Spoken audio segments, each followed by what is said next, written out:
California news: after an embarrassing loss in a closeout game opportunity for the Phoenix Suns at the hands of the Dallas Mavericks, Phoenix now find themselves in a situation in which it's win or go home. Game 7 is on the horizon. Anything can happen. This is one of the strangest playoff series I've ever seen. Sure, there have been several Game 7s in NBA history. However, I can't recall a situation when every victory was gained by the home team and was such a bizarre point differential. The consistency can only be defined as inconsistent. The play of the Phoenix Suns in this series has created a new nickname for the team. They are the Schizophrenic Suns. They are very Dr. Jekyll and Mr. Hyde. One night they look like world beaters. Their defense is locked in and their offense is humming. The next night they look like they are running offense sets that equate to losses at the YMCA. I didn't think we understood the desperation they were going to play with, Monty Williams observed after the game.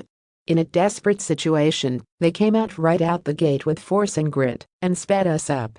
We were about as unorganized on offense tonight as we've ever been.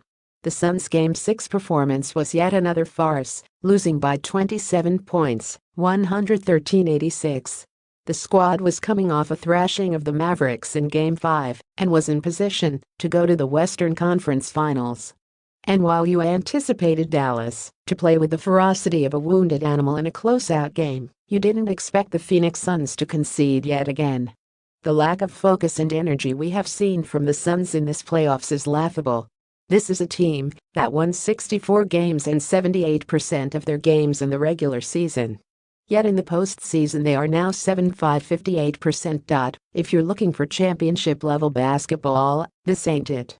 Dr. Jekyll. When playing at home, the Suns have been magnificent in this series. They won Game 1, 2, and 5 by an average margin of 19 points. Their defense plays with spirit, as they've held the Mavericks to 101 points per game at the friendly confines of the Footprint Center. They're better at protecting the ball, committing 37 turnovers in home games. The 12.3 turnovers per home game mirrors their season average of 12.9 turnovers, which placed them 7th in the NBA. They're shooting 54.3% from the field at home, including 42.4% from beyond the arc. The team has an offensive rating of 127.2 and a defensive rating of 105.6. Their assist percentage is 60.1%. Defensively, they're locked in. At home, the Suns are holding the Mavs to 43.8% shooting on 36.6% from deep. They are active, forcing 14.7 turnovers and pressuring Dallas into mistakes. They are the team we watched all season long. Mr. Hyde put this team on a flight, however, and Mr. Hyde comes out to play. They've lost each game by an average of 15.3 points. They're allowing the Mavericks to score 109 points per game, while putting up only 92.6 points themselves. The offense is discombobulated. The defense is missing assignments. The team is in disarray and their leadership is non-existent. The team has turned the ball over 56 times for an average of 18.7 in 3 games at American Airlines Center. Phoenix has an offensive rating of 101.8 and a defensive rating of 117.2 while in Dallas. While they aren't allowing Dallas to shoot significantly better, the Mavs shoot 44.8% from the field. They are allowing themselves to get destroyed by the 3-ball. The Mavericks are making 40.2% of their 3-pointers at home, and the Suns are allowing them to make 16.3 threes a game. While in Phoenix, that number is 13.7, plus 9 per game from deep. Who is this team? Chris Paul appears to be injured.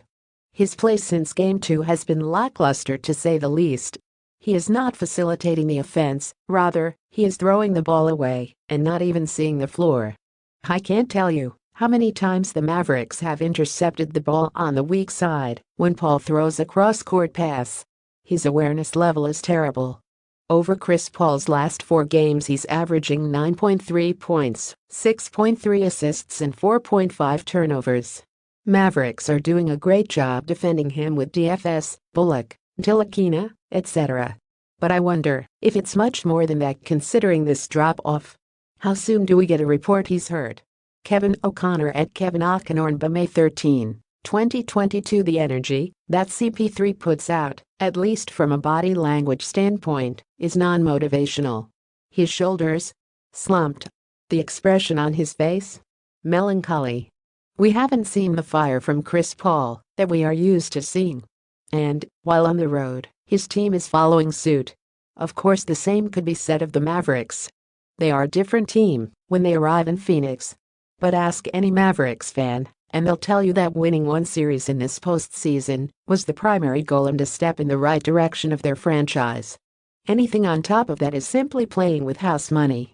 It is a different story for the Suns. It's championship or bust. No one picked Dallas in this series. Thankfully for the Suns, Game 7 is at home. Monty Williams has referenced numerous times that he values the regular season, for your performance during it dictates home court advantage in the postseason. In theory, and based on the way that the series is gone, the Suns should win Game 7 at home. But the sheer fact that this team has put themselves in a situation in which they have to face Luka Doncic, who is the best player in this series, in a Game 7 is troublesome. If he goes nuclear, the season could be over for Phoenix. Perhaps this team needs therapy, exercising their Dr. Jekyll and Mr. Hyde demons.